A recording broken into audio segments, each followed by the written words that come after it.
Hello. As I said, in this chapter, they're looking at solving systems of equations. The first section was a review from mostly Algebra 1, but a little Algebra 2, about what is in this slide. So this lead-in is just allowed, not in the notes. So in the last section, we solved situations with two equations and two variables. That's what we would call finding where two lines cross. Graphically, it's what it looks like. Now we're going to look at how that could be extended into more involved scenarios where we will develop three equations and three unknowns. Graphically, this then becomes finding where three planes intersect. So if you have, this is the two-dimensional version when you have two equations and two unknowns. Two variables make two equations, and 2D makes lines. Now we're dealing with 3D. And if you're dealing with 3D, you're finding where two planes intersect. A plane is what happens with three-dimensional, so we're finding where three planes would cross graphically. We're not going to draft up pictures of our answers, but that's graphically what it would mean. Your notes then actually start with this. So the notes title should say something about solving systems with three variables. To start, we're going to practice just setting up situations that could be solved with three equations and three variables. Then in the second half of the lesson, we'll actually solve two systems. So for the first part, we're just going to set up, no solving yet. Here's the first situation read aloud. It says, a person invested $17,000 for 1 year. Part of it was at 10%, part was at 12%, and the remainder was at a 15%. Those are estimates for the amount of the percent. The total amount of income from these investments was $2.11 thousand.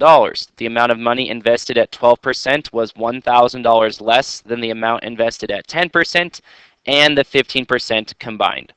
So we're going to set up three equations. You might wonder from the get-go, well, we should probably start by defining our variables. Then I'll mention a little bit about some background knowledge with investing that you kind of would appreciate knowing why they would do what they're doing in this situation. So the three things that we're doing is we're investing in three accounts. The first account, they estimate 10% returns.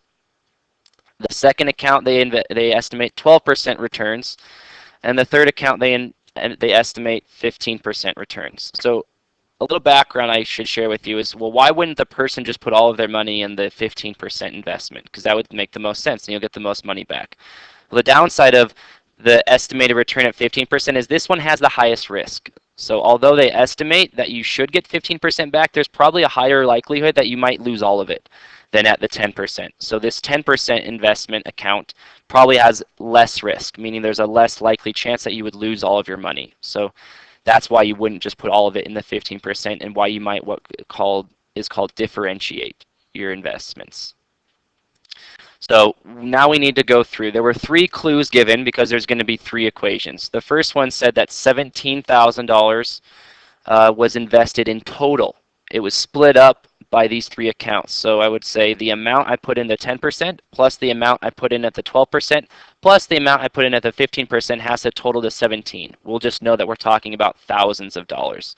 So when we say amount here, we should probably say it's in thousands of dollars. The second clue was the total amount of income from these investments was $2.11 thousand. Well, the income relates to the percentages. We know we got 1% returns from the X account. We got, 10% returns from the X account, 12% returns from the Y account, and 15% returns from the Z account, and those returns have to total to be $2.11 thousand. So 10% of X plus 12% of Y plus 15% of Z has to total to $2.11 thousand. The last one says this. The amount of money invested at the 12% was $1,000 less than the 10% and 15% amounts combined. So we would write that equation as follows. We need to combine the 10 and 15% accounts, that's the X plus the Z, and we'd have to subtract 1,000. Those three clues would then allow us to solve the system.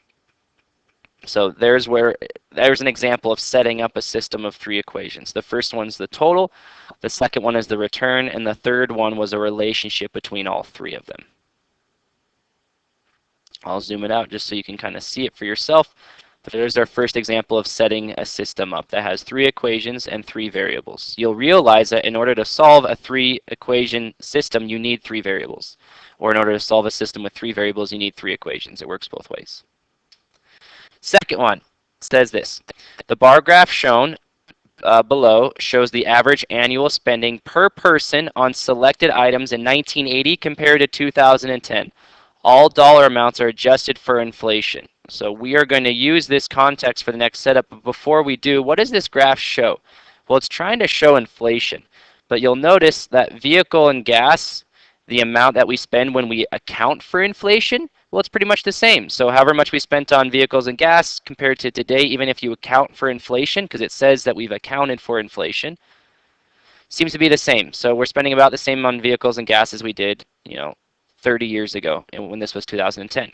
If you look, though, at clothing, about the same as well. 10,078, 10,090. So clothing's about the same. Recreation, looks like we spend about twice as much on recreation in 2010 as people did in 1980. The big difference, though, is housing. Housing has gone up by about a factor of 2. So even if you can count for inflation, housing is now twice as expensive as it was from 2010 to 1980. And healthcare is another one.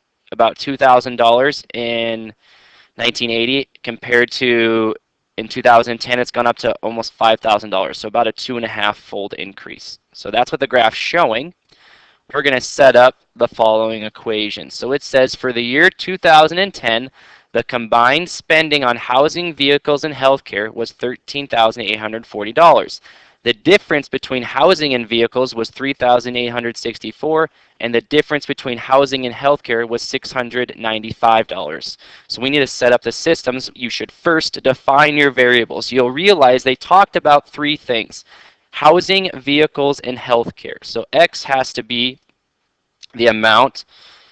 So dollars spent on housing was the first one. Y would then be dollars spent on vehicles. Money spent on vehicles. Z is money spent on healthcare. So before you start, you need to define your variables. Now we can start writing the equations. It says the combined spending on those 3 items was $13,840. That almost is always going to be one of the equations. So X plus Y plus Z has to total be $13,840. Next one, the difference between housing and vehicles was $3,864. So housing, X, minus Y, vehicles, totals to be 3,864. There's no Z in that clue because there was nothing talked about healthcare. Last one, the difference between housing and healthcare, X minus difference is Z, equals 695. And there are my 3 equations. You see I list them in the following way. I line up my X's, I line up my Y's, I line up my Z's, and I line up my numbers because that's going to be super helpful when we actually begin to solve our equations later. So there's our second example of a system for ourselves. Now I'm going to ask you to try one. So on the whiteboards, there's only one today. I'd like you just to set up the 3 equations below based on the descriptions. A certain brand of razors sells blades in packages that come in 6, 12, and 24. Those packages cost $2, $3, and $4 respectively. Let's say a store sold 12 packages in a day. Those 12 packages contained 162 blades in total, and they brought in $35. Can you write the 3 equations based on the clues that were given? I would start by defining your variables. I'll give you a hint about what they are. They should be, X should be number of 6-pack, Y would be number of 12-pack razors, and Z would be number of 24-pack razors. So pause the video now, see if you can write the 3 equations that come from these clues. So pause the video now for maybe a minute, should be fine, minute and a half, and then unpause it once everyone's had a chance to try. Okay, this is what you should have got. You should have got, for the first clue, that the store sold 12 packages. So number of 6-pack packages plus 12 packs plus 24 packs has to be 12 packages total. Next one was they sold 162 razor blades. Well, for every 6-pack that they sell, that's 6 razor blades. Plus for every Y is 12, plus for every Z is 24. So 6 times X plus 12 times Y plus 24 times Z has to be 162 razor blades in total. Last one is the money one. $2 for every 6-pack, plus $3 for every 12-pack, plus $4 for every 24-pack. That has to be $35 total. And there are your three equations. Okay, you can put the whiteboards away. We're going to actually now practice then solving a system that has three equations and three variables. If you read the book, it'll give some description like the following.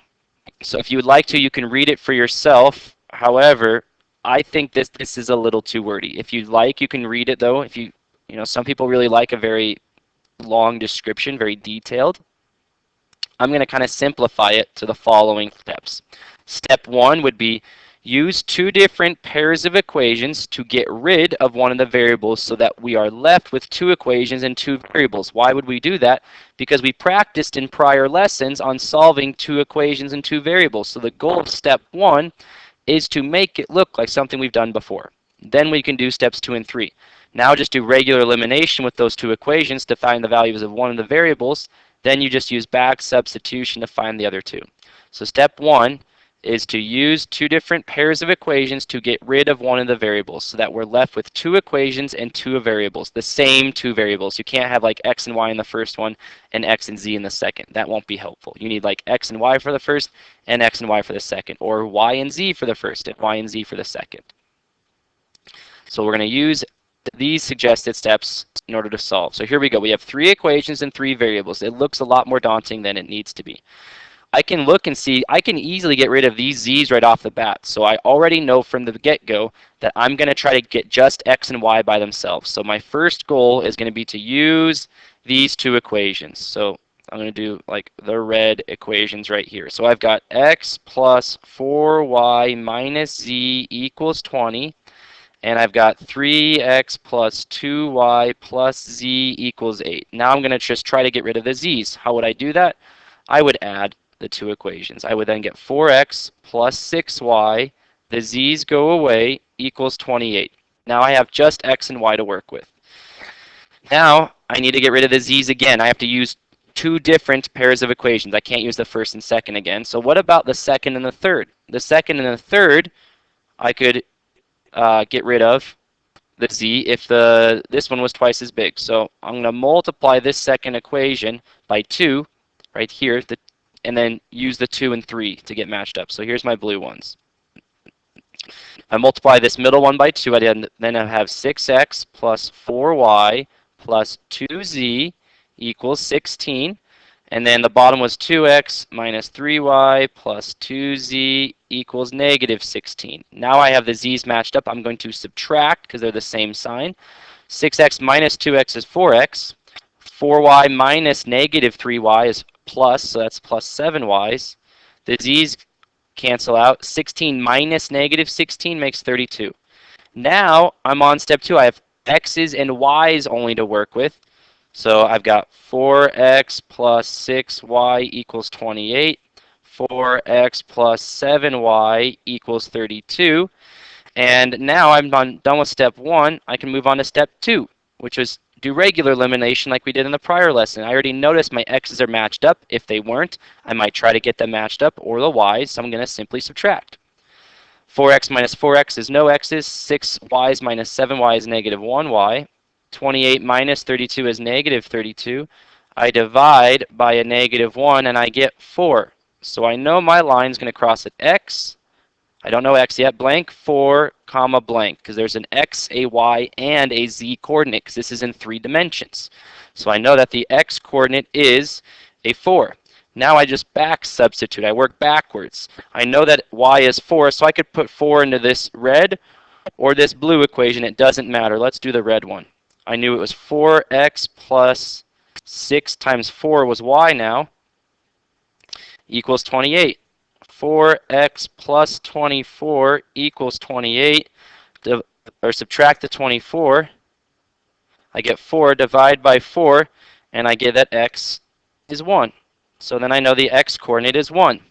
Now if I know x and y, I can go back and use any of the original 3 to solve for z. It doesn't matter. Let's do the middle one because it already has plus z. So 3x plus 2y So 3x plus 2y plus z is equal to 8. I just found that x is 1 and y is 4. So 3 plus 8 is 11. If I subtract the 11, then I get that z is equal to negative 3. So the answer should be 1, 4, negative 3.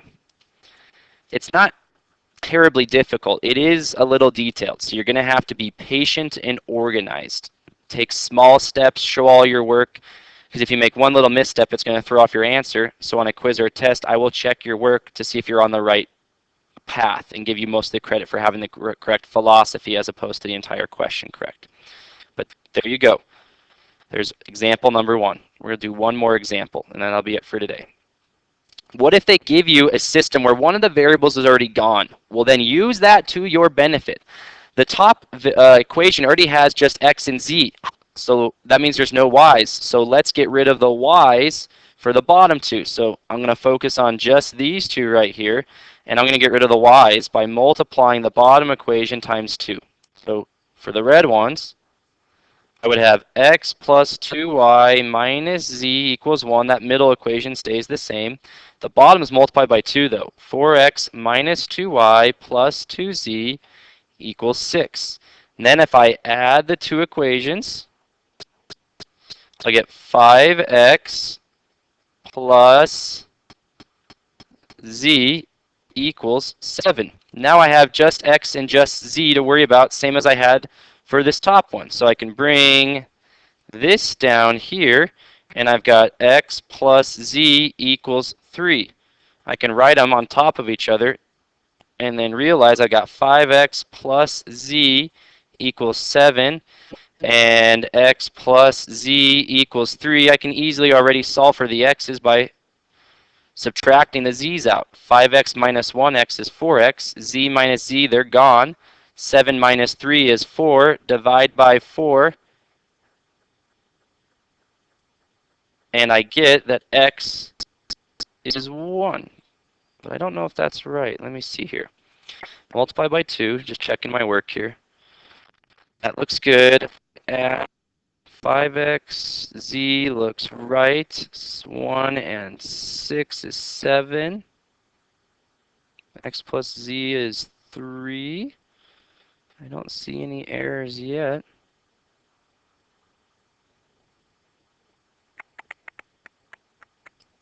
Looks good so far. Maybe we'll check our answer when we get it. But if I have x is 1,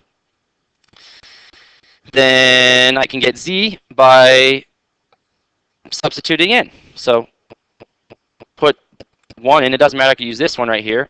1 plus z equals 3. So z must be 2. Looks good so far. Because if I put 1 in for x and 2 in for z, even in the red one, it's going to work. 5 times 1 plus 2 is 7. So it looks good so far. Maybe there wasn't an error.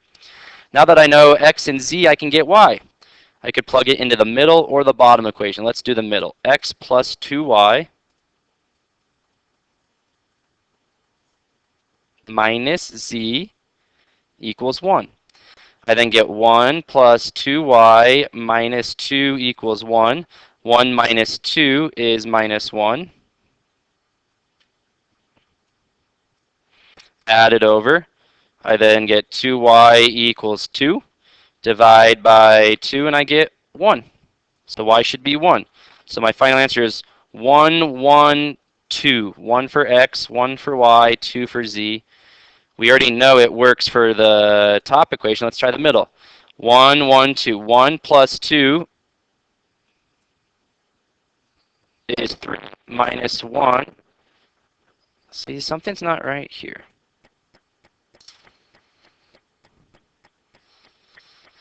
If x is 1 and y is 1, 2 times 1 is 2, minus 1 is 1, plus 2, 3, it works. The middle one, though, 1 plus 2 is 3, minus 2 is 1. No, it works. We're all good. Yep, so 1, 1, 2 is the final answer. I'm just mentally checking to make sure you did it right, something you should do as well. So there's all the steps. That is it. And thank you very much. Have a good day.